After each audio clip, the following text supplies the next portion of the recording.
So now for 2.5, we're going to be solving equation with several steps.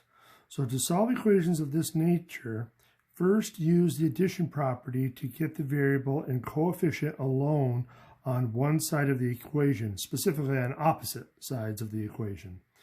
So then use the division property to find the solution.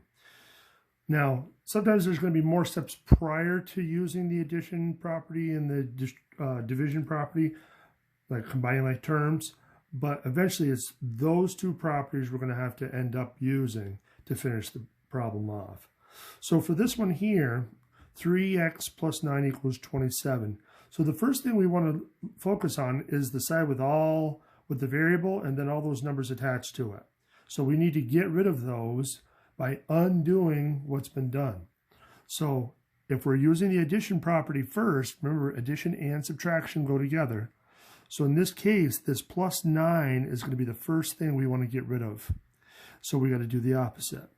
So we're going to want to subtract 9 to get rid of it. But remember, if you subtract on one side, you better subtract on the other. So that's the first thing. And now the 3x is going to drop down. 27 minus 9 is 18. So now we can use the division property and get rid of the 3. So x equals 6. So always try to tackle them that way. Use the addition or subtraction first and then do the division last. So for this one, again, look at the side with the variable. We got a 5 and we got the minus 10. So the first thing we should get rid of is that minus 10 by doing the opposite. So we're going to want to add 10. So we'll add 10 to both sides. And so now we can drop down the 5x. And we get 35. And now if we divide both sides by 5, x equals 7. Now, they're going to try to confuse you by putting the variable on the other side. So like in this one here, now we're looking at all this information on the right. So now we got to get rid of this plus 6 first. So if we get rid of this plus 6 by doing the opposite,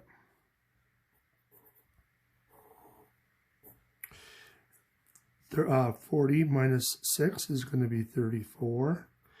And then we drop down the minus 2x. Now be careful with those minuses. So if we divide by a minus 2, that's going to cancel them out. And so x should be a negative 17. All right, and now the last one. Okay, so again, look at the side with the variable. So we got this minus 5 in front, and we got the minus 7 afterwards. So the minus 7 afterwards is what we got to work with first. So do the opposite, add 7. So we can drop down the minus 5y. And then minus 1 plus 7. That's going to be a positive 6. Positive 6. So then we can divide both sides by negative 5. So y equals, well, that's not a pretty answer. 6 over negative 5. Now, if you wanted to write it, leave it as an improper fraction, you could do that.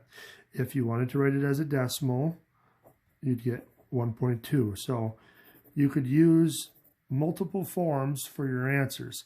Now, when the answer is a repeating decimal, I would probably lean more towards using the improper fraction. But it really is the same. It doesn't matter which one you use. So, okay, so that kind of gives you a taste of what these questions are going to look like. And so the remaining ones are going to be a little bit longer. So we'll see those in just a second.